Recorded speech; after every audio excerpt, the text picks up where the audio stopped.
Welcome back to the deep dive. Today, we are staring down the barrel of what I like to call the alphabet soup of the cloud. You know the feeling I'm talking about. You open up the AWS console, and suddenly you're just hit with this wall of acronyms. Oh, absolutely. NLP, EMR, inference endpoints, data lakes. Exactly. And all these service names that sound like they're from a sci-fi novel. It can be genuinely intimidating. I think a lot of people go in looking for, a simple tool to analyze a spreadsheet or build a bot, and 5 minutes later, they're deep in some white paper about neural networks, wondering if they need a PhD to even proceed. Yes, it feels like this massive barrier to entry. But here's the thing, and this is why I was so excited to dig into these sources. These aren't just buzzwords. This is basically a toolkit for modern problem solving. That's right. Whether you're predicting the stock market or just making sense of terabytes of log files, the tools are right there. So our mission for this deep dive is to untangle that mess. Yes. We need to move from the high-level concepts like what is AI versus machine learning, all the way down to the specific tools you use to build it. And crucially, we have to talk about the fuel for the whole engine. The data. The data itself. Okay, so by the end of this, you'll be able to draw a straight line from, say, analyzing a live video stream all the way to predicting a sales trend and know exactly which service does which job. We're going to demystify the magic. It's a journey from the abstract to the concrete. So let's start at the very top. The definitions. The hierarchy. Because I think a lot of people, even in tech, they use AI and machine learning interchangeably. They do, and that's a mistake. The source material uses a really helpful analogy here. The Russian nesting doll. Exactly. You have to visualize it as layers. Okay, let's unpack it. The biggest doll on the outside, that's AI. Right. Artificial intelligence. It's the big umbrella term. It's basically any technique that lets a computer mimic human intelligence. It's very broad. So even a simple chess-playing script could be AI. It could. If it simulates problem solving, it fits in that big doll. So AI is the goal. But then you crack it open, and inside you find the machine learning doll. And this is where the real magic happens in the modern cloud. The key differentiator from machine learning, or ML, is that it performs tasks without explicit instructions. That's the critical part. So you're not coding if whiskers and pointy ears then cat. No. You're feeding it 1,000 pictures of cats and 1,000 pictures of dogs, and you're letting the algorithm figure out the patterns on its own. Okay, so AI is the umbrella, ML is the method, and then there's one more tiny doll inside. Deep learning. Which always sounds the most futuristic. It does, but really it's just a specialized subset of ML. It's inspired by the biology of the human brain. We're talking artificial neural networks with many, many layers. So this is for really complex stuff. Incredibly complex, like recognizing a specific face in a crowd or transcribing speech in real time. That's deep learning. It needs massive compute power. Got it. Okay, so now that we have the hierarchy, the notes list some specific capabilities these unlock. Let's run through them. First up, NLP. Natural language processing. The bridge between computer code and human speech. Then computer vision, the eyes of the system. Right. Unlocking your phone with your face, quality control on an assembly line, that kind of thing. And then the big one for business, predictive analytics. That's the moneymaker. The source mentions marketing, finance, healthcare. It's about knowing what's likely to happen tomorrow, not just what happened yesterday. Moving from reactive to proactive. Precisely. And the last one is just automation, taking repetitive tasks off our plates. So we know the what. Let's get to the how.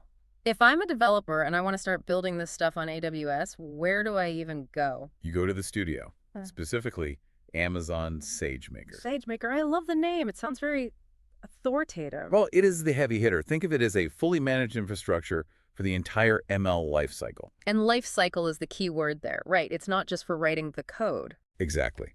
Because building the model is only half the battle. SageMaker handles building, training, and deploying. Which used to be a nightmare. A total nightmare. Provisioning servers, managing drivers. SageMaker abstracts all of that away. It gives you what they call a lakehouse architecture. Let's pause on lakehouse. It's a bit of jargon. It is, but it's important. It's a hybrid. It combines the structure of a data warehouse with the scale and flexibility of a data lake. It means you aren't creating data silos just to train a model. That's a huge efficiency gain. But what really stood out to me was something called SageMaker Jumpstart. Yes. This is the democratization piece. Jumpstart is exactly what it sounds like. It's a machine learning hub. A hub, like an app store for models. That's a great way to think about it. It's a library of pre-built solutions The key insight is you don't need to start from a blank page. You don't even need your own training data to get started. That feels like a massive shortcut. It is. You can take a huge model that Amazon has already spent millions training, deploy it, and then just customize it with your own smaller dataset. And it's all in your own private cloud, your VPC, so the data stays secure. Correct. You get the brains of a public model with the security of a private network.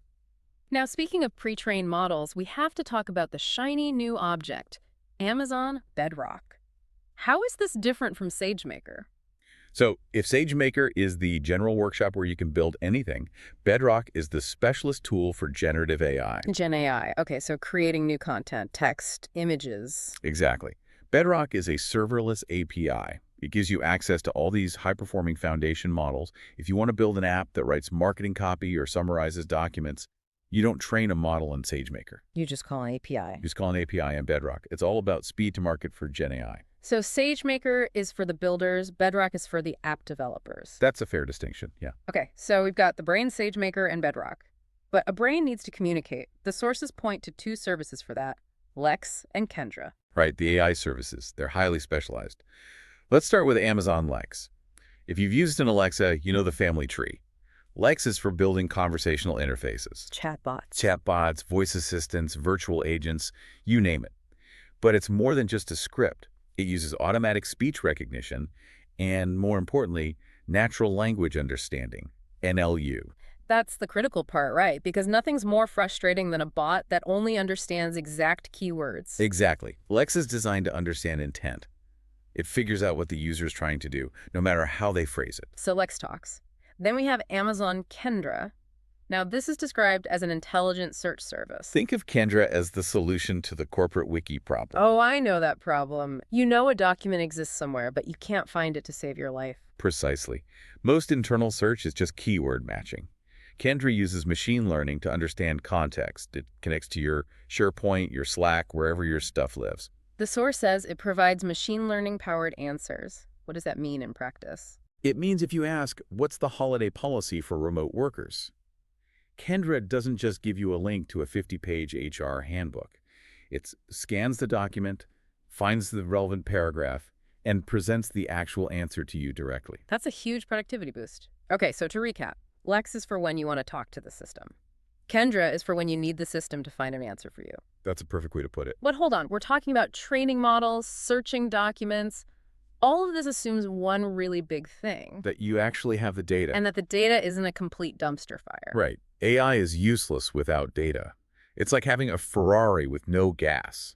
Or worse, putting bad, dirty gas in it. You'll just wreck the engine. So let's talk about the fuel supply. The sources list a few heavy lifters here, starting with AWS Glue. AWS Glue is the integrator. Technically, it's a serverless ETL service extract, transform, and load. I love the terminology. It says Glue uses crawlers. It's very descriptive. Imagine you've got data all over the place. S3, databases, CSV files. It's a mess. Glue sends out these crawlers to inspect it all. They automatically figure out the schema, the structure of the data. So build a catalog of what you have. Exactly, a data catalog. And then it helps you transform that data, clean it up, combine fields, remove duplicates, and load it where it needs to go. It builds the pipeline. So Glue is the plumbing. It makes sure the water is clean. Right. But Glue is typically for batch jobs. It runs on a schedule. What if your data is moving really, really fast? That's where Amazon Kinesis comes in, the stream. Kinesis is all about real time. We're not talking about a file you upload once a day. We're talking video streams, website click streams, IoT sensor data. This is when the speed of insight really matters. It's for rapid insights. The source lists, fraud detection as a prime example. You don't want the bank to find out about a stolen credit card tomorrow morning. You want it flagged instantly. You want Kinesis to ingest that data, run it through an ML model, and flag it while the transaction is still processing. Okay, so we've ingested the data with Kinesis or Glue. Now we have this massive pile of information. We need to analyze it. The sources give us 3 different tools for this: Athena, EMR, and QuickSight. And this is where people often get tripped up. Choosing the right one depends entirely on your goal. Let's break them down. First, Amazon Athena, querying the lake. Athena is fantastic for quick answers. It's a serverless interactive query service. Serverless, meaning I don't launch a database. Zero infrastructure. You Yeah. just point Athena at your data sitting in Amazon S3 and start writing standard SQL. You only pay for the data you scan. So if I just want to know how many users logged in from France last week, and the logs are in S3. You just write the SQL query in Athena and hit enter. No moving data. It's perfect for ad hoc analysis. It's like the sniper rifle of analytics. Okay, Athena is the sniper rifle. But what if I have a nuclear payload? What if I have big data with a capital B? Then you graduate to Amazon EMR Elastic MapReduce. This is the heavy lifter. How is it fundamentally different? It's about scale and complexity. EMR provides a managed cluster platform. It runs open source frameworks like Apache Spark and Hive. The use cases listed are intense. Risk modeling, genomics. Right. If you're sequencing DNA for 1,000 patients or calculating risk models across millions of bank accounts, Athena will struggle. EMR is designed to spin up hundreds of servers, crunch that massive data set in parallel, and then shut itself down. Got it. So Athena for quick SQL, EMR for massive processing jobs. But what about the person who doesn't know SQL, the marketing manager who just wants to see a chart? That is Amazon QuickSight. This is the visual layer. It's a serverless business intelligence, or BI, service. And this brings us back to that natural language idea. It does. QuickSight has a feature called Q. End users can ask questions in plain English. So you don't need to drag and drop fields or write code. You just type, show me sales by region for the last quarter, and it generates the visualization for you. That's the aha moment for a lot of people. It turns all that complex back-end work into a dashboard a human can actually use to make a decision. Exactly. Yeah. It democratizes the data. It's the final mile of the journey. So let's step back and look at the whole picture. It really is a connected stack, isn't it? It's a complete workflow. Think about how it all fits together. Okay, let me try to thread this needle. I want to build an insight factory. Go for it. Step 1, you get the raw materials. You use AWS Glue to scrape and clean it, or Amazon Kinesis to catch it in real time. Correct. The ingestion layer. Step 2, you analyze it.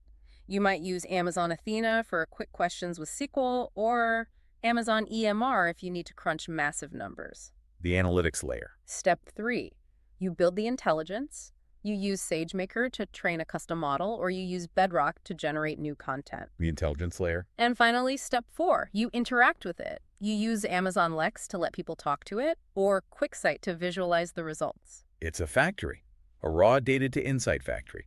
And all the services are integrated. They all know how to talk to each other. You know, digging into SageMaker Jumpstart and Bedrock specifically, it sparked a thought for me. Yeah.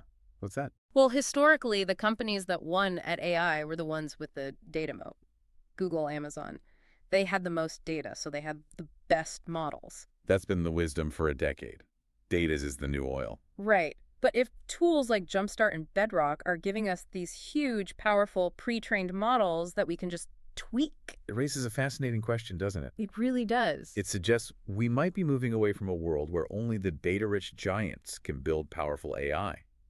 The advantage might be shifting from who has the most data to who has the best idea for how to apply the intelligence that's already available. The barrier to entry is crumbling. You don't need to own the entire library anymore just to write a great book. Precisely. The heavy lifting has been done, the infrastructure is managed, and that means the next great AI innovation could come from anywhere. I love that. The tools are there. It's just about how you assemble them. So to everyone listening, take a look at your own data. There's an aha moment hiding in there somewhere. You just need to pick the right tool from the stack to find it.